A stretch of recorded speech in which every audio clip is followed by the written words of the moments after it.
Before the thought even enters your mind, before the vision even takes shape, there's a silent window. And in that window, your destiny is being written. Most people miss it, but if you learn to see it, you can manifest anything you want in life. Pause for a second, not to think, just to notice. In that brief pause, before words gather and images appear, there's a quiet, fertile space most people never see. It's the pre-thought window, and it's where your life begins to take shape long before you pick a goal, repeat an affirmation, or write a plan. If you've ever walked into a room and felt the mood before anyone spoke, if you've ever looked at your phone and somehow knew who was calling, you've touched this space.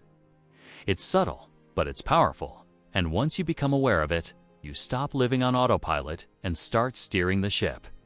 We're taught that life changes when we think differently, but thinking is often a late stage of creation. Thoughts are like headlines.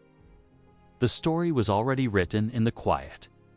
The pre-thought window is that quiet where your nervous system, your history, your hope, and your intention meet.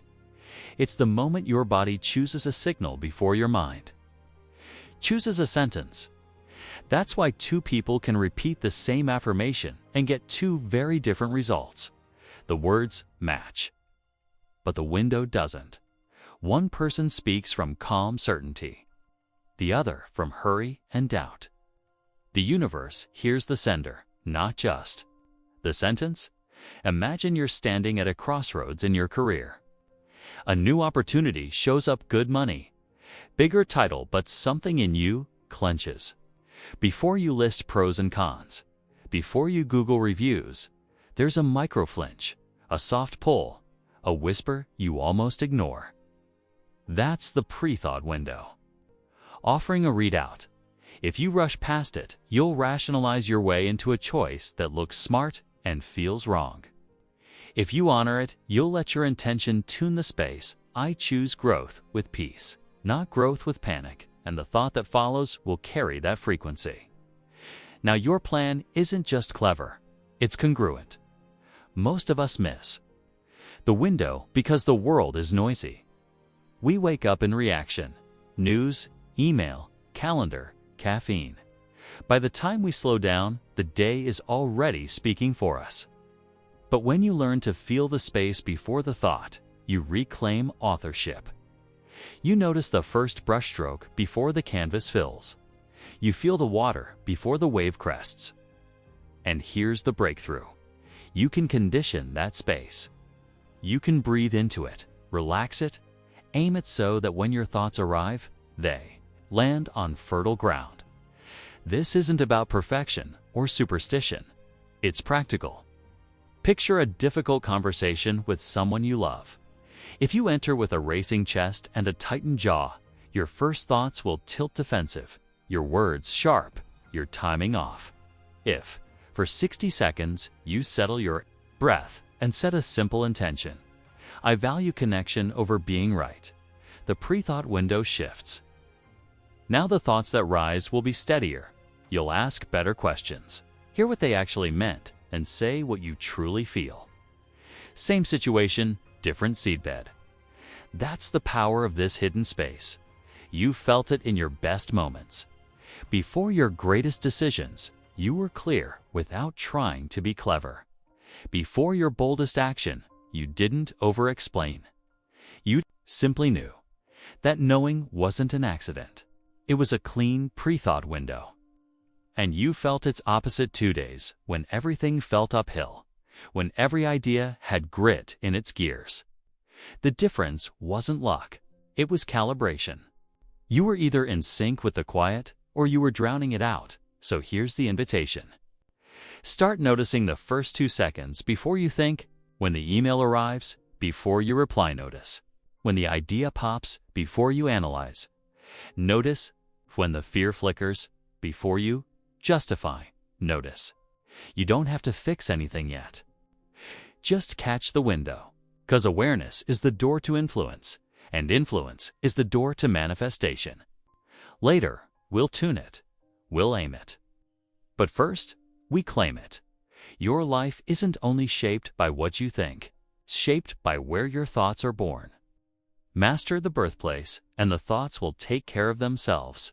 You've probably heard it 100 times. Think positive and life will change. But if it were that simple, everyone would already be living their dream life.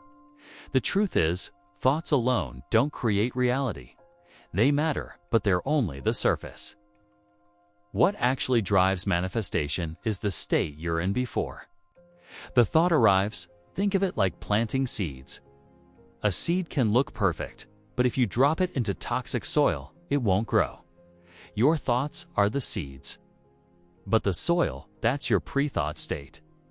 If the soil is full of fear, doubt, and scarcity, no matter how many positive affirmations you plant, they won't take root. But when the soil is rich with trust, calm, and belief, even a small thought will bloom. Take two people starting the same business, both repeat, "I'm successful, I'm unstoppable." Person A says it from fear. They secretly worry about failing. Every conversation feels tense. Every decision feels desperate. Clients sense the insecurity. Person B says the same words, but in their pre-thought window, they've already chosen calm trust. Their energy matches their message. People feel it. Doors open, opportunities flow. Same thought, different soil, completely different outcome. That's why so many people say, "I tried manifestation, but it didn't work." It's not that manifestation failed, it's that their words didn't match their pre-thought energy. The universe doesn't just listen to what you say, it responds to what you are before you speak. Think of music. Two singers can sing the same song. One is tense, insecure, off-key. The other is relaxed, connected, emotionally aligned. Same lyrics, but one performance moves no one, while the other gives people goosebumps. Manifestation is the same. The words are the song. But the energy, the pre-thought window, is the voice that carries them. So if you've been affirming, visualizing, and pushing but not seeing results, don't be discouraged. You haven't failed. You've just been working at the surface level. Once you learn to align the energy behind your thoughts, everything changes. Because manifestation doesn't start when you think it, starts before the thought even arrives. The first step to mastering the pre-thought window is awareness. Most people rush through life reacting to whatever shows up: emails, conversations, stress, responsibilities. They never pause long enough to notice the subtle moment before thought arises. But awareness is the doorway. Without it, you're blind to the space where manifestation truly begins. Think about the silence between musical notes. Without those pauses, music would be noise. Or the gap between heartbeats. Without it, there's no rhythm of life. The pre-thought window is the same. It's subtle, but it's always there. When you develop awareness, you begin to notice that quiet gap where intention takes root. Let's make it real. Imagine someone who always reacts in anger. Every time they're criticized, they snap back instantly. Over time, that reaction shapes their relationships, their career, even their health. But the moment they learn to pause, to bring awareness to that split-second window before reacting, they gain choice. They can notice the surge, breathe, and choose a different response. That's awareness in action. It doesn't just change. The thought that follows it changes the entire trajectory of their life. The same principle applies to manifestation. When you wake up and immediately grab your phone, you've already filled your pre-thought window with other people's noise. But if you take 2 minutes of stillness, you shift into awareness. You notice your state, your emotions, your energy.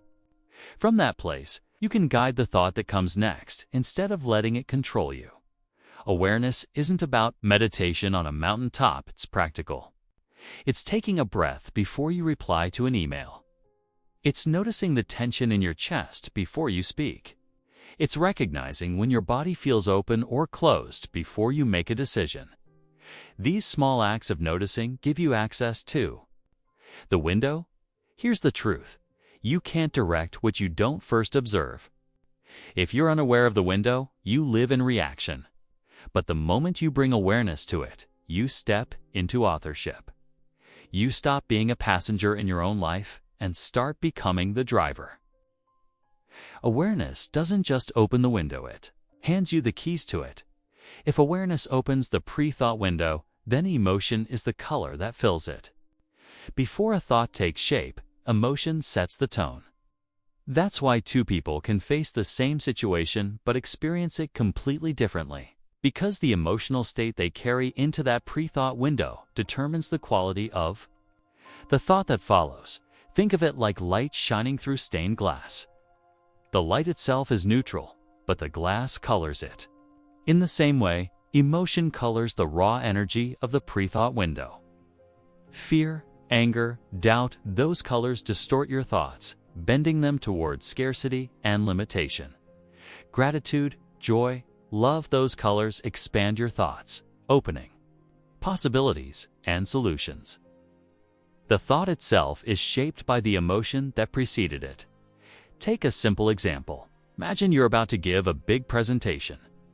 If your pre-thought window is filled with anxiety, your first thoughts will sound like, what if I mess up? What if they judge me? What if I fail? That anxious energy then shapes your tone, your body language, your delivery. The audience feels it, even if you don't say it out loud. Now imagine you pause, take a breath, and fill your window with gratitude. I'm grateful to share this message. I'm honored to have their attention. Suddenly, the thoughts that rise are supportive, not destructive. You think of the right words at the right time. You speak with confidence. And the room leans in. Here's the key. You don't manifest what you want. You manifest what you are in that pre-thought moment. If you carry fear, your thoughts will echo it. If you carry abundance, your thoughts will multiply it. That's why it's not enough to think positive. You have to feel aligned before the thought is born. So instead of forcing yourself to change thoughts after they appear, focus on tuning the emotion before they arise. Ask yourself, what emotion am I carrying right now? Is it the one I want to shape my reality? This one shift can transform not just your thoughts, but the entire direction of your life. Because at the end of the day, your thoughts are not just ideas, they're extensions of the emotion that colors your pre-thought window. Change the color, and you change the world you see. Now that you understand how emotion colors the pre-thought window, the next step is learning how to tune that energy before the thought even arrives. This is where true mastery begins, because once you can set your state first, your thoughts naturally fall into alignment. Think about professional athletes. Before stepping onto the field, they don't just hope to perform well, they prime their state. They use breathing, music, visualization, and ritual to lock in the energy they want to carry. By the time the game begins, their pre-thought window is already tuned for focus, confidence, and flow. The same is true for high-performing leaders. Before a big meeting or presentation, they center themselves so that the energy they bring precedes the words they speak. That's why their impact feels effortless, because their thoughts were shaped by a tuned state, not scattered emotions. You can do the same. The tools don't have to be complicated. Something as simple as deep breathing can shift the chemistry of your body in seconds. 3 slow inhales and exhales can transform anxiety into calm, changing the frequency of your pre-thought window. Meditation is another powerful practice. It's not about clearing your mind, but about training yourself to sit in that quiet space where thoughts haven't yet formed. Even 1 or 2 minutes of stillness before a decision can completely alter the quality of the thought that follows. Visualization also plays a role. When you imagine how you want to feel in a situation, not just what you want to happen, you're preloading the window with aligned energy. Gratitude is another amplifier. When you choose to focus on what's working, your pre-thought state expands, and new ideas naturally flow with clarity. The point is this: don't wait for the thought to show up to fix it. Set your energy first. Tune your body, your breath, your focus, so the thoughts that rise already carry the frequency you want. It's like tuning an instrument before you play. You don't wait until you're in the middle of the song to adjust the strings. You prepare beforehand so the music flows beautifully, because once you learn to tune your energy before the thought, you stop chasing alignment. You start living in it. Sometimes the best way to understand the pre-thought window is through stories moments. When people either missed it and paid the price, or mastered it and transformed everything. Think of Sarah, a talented professional who always dreamed of starting her own business. One day, she got an opportunity to pitch her idea to investors, but in her pre-thought window, fear crept in. Before she even entered the room, she was silently thinking, "They probably won't take me seriously. I don't belong here." That fear shaped the thoughts that followed: hesitation, self-doubt, nervous delivery. The investors didn't just hear her words, they felt her uncertainty. She missed the window, and the opportunity slipped through her hands. Now contrast that with Mark. He too had an important meeting, but before stepping in, he paused. He noticed the tension in his chest, took 3 deep breaths, and reminded himself, "I'm here because I have value to offer." Choose confidence and clarity. That small moment reset his pre-thought window. The thoughts that rose were supportive. Share your vision, connect with them, lead with certainty. The meeting flowed, the investors leaned in, and doors opened. Same situation, different pre-thought state, completely different outcome. We've all had both experiences. Think back to a time you were rushed, stressed, and reactive. Every thought you had in that state probably made things worse. Arguments escalated, mistakes multiplied, opportunities slipped. That was a missed window. Now think of a time you paused, centered yourself, and acted with clarity. The conversation went smoother. The decision felt right. The results aligned. That was a mastered window. The difference isn't luck, it's awareness and preparation. When you miss the window, life feels like it's happening to you. But when you master it, life begins to happen through you. And here's the powerful truth. You don't need years of training to shift this. You just need moments of presence. The ability to catch yourself before you react, to breathe before you decide, to set intention before you speak. Every time you do, you move from missing the window to mastering it. And the more you practice, the more it becomes your natural way of living. Here's where it gets fascinating. Science and spirituality both point to the same truth. The universe doesn't respond to what you say, responds to the energy you carry before you even speak. That's the pre-thought state. Neuroscience shows us that most decisions are made subconsciously before we're even aware of them. Your brain begins preparing an action milliseconds before a conscious thought appears. In other words, your state is already in motion before the thought forms. That means your life isn't being driven just by what you think, it's being driven by what you embody in that silent pre-thought space. Now let's look at it through the lens of universal law. Energy attracts energy. Fear attracts more reasons to be afraid. Abundance attracts more opportunities to expand. You've probably experienced this. Ever notice how one small frustration in the morning spilled coffee? A traffic jam can snowball into an entire bad day? That's not coincidence. Your pre-thought window got colored by frustration. And every thought, reaction, and decision that followed carried that same frequency. On the flip side, think of a day when you woke up in gratitude. You smiled at strangers. Solutions came easily. Even small setbacks rolled off your back. That wasn't luck, it was alignment. Your pre-thought state tuned your energy, and the universe responded in kind. This is why some people seem lucky. It's not chance, it's calibration. They've learned to maintain a pre-thought state of trust and openness, so the universe mirrors it back. And it's why others feel stuck even when they're trying hard, because deep down, they're pre-thought. State is filled with resistance, and life responds accordingly. Here's the key takeaway. The universe is like a mirror.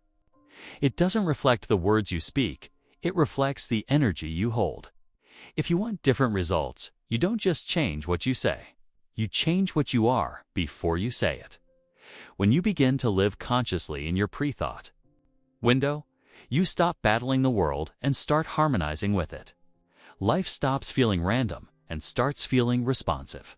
Because it always has been, you just weren't tuned in to how early the conversation actually starts. One of the most overlooked truths about manifestation is that it's not about control. It's about alignment. The pre-thought window allows you to plant the seed, to see the vision, and to nurture it with intention. But then comes a stage that many people resist: the energy of surrender. This is not giving up. It is not saying, "I don't care anymore." It is saying, "I trust that what I've planted will grow because I've aligned myself with it." Think of a farmer who plants seeds.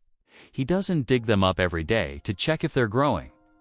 He waters them, nurtures them, and then trusts the soil, the sun, and time to do the rest. If he constantly interfered, the seed would never sprout. In the same way, when you cling too tightly to your desires, you suffocate them. You become attached to the outcome, and that attachment communicates fear, not faith. Fear says, "What if it doesn't happen?" Faith says, "It's already on its way." The energy of surrender is not passive, it's active trust. It means you've done your part. You've seen the vision, aligned your thoughts, shifted your emotions, and taken inspired action.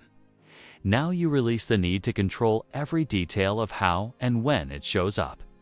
You stay open, receptive, and grateful. That openness allows opportunities you couldn't have planned to unfold in front of you. Many people block their own manifestations by obsessing over them. They check for signs every 5 minutes. They doubt, they question, they get impatient. But manifestation is not about begging. It's about becoming. When you embody the version of yourself who already has it, you release the desperation for it. You already feel whole, already feel abundant, already feel loved. And because energy attracts like energy, the universe mirrors back what you've become. This is the final piece of the pre-thought window. After you've chosen your thoughts and aligned your emotions, you trust the process. Surrender doesn't weaken you, it frees you. It shifts you from force to flow, from resistance to receptivity. And in that state, manifestation doesn't feel like chasing, it feels like receiving. So here we are, standing at the close of this exploration. We began by looking at that tiny, almost invisible gap, the pre-thought window, and now it's clear that it's not small at all. It's the opening to your entire reality. Allow in there what you choose to hold, and what you nurture becomes the architecture of your life. And here's the truth: life doesn't happen to you, it flows through you. Every circumstance, every result, every door that opens or stays, should it all finds its roots in that unseen, quiet space you own before a thought is formed. Living from the window forward means making a conscious decision daily to not be a prisoner of habit or a victim of old programs, but to be a creator. It means pausing when negativity comes knocking, choosing a better narrative when fear whispers, and planting seeds that align with who you actually want to become. You stop asking, "What will happen to me today?" Start deciding, "What am I going to create today?" For someone at 35, 40, 50, and beyond, this isn't just motivational, it's practical. The power of your life isn't locked in your past, it's not sealed in what has already happened. It's breathing in this very moment, waiting for you to use it. You can't go back and rewrite the book, but you can begin a new chapter from the pre-thought window forward.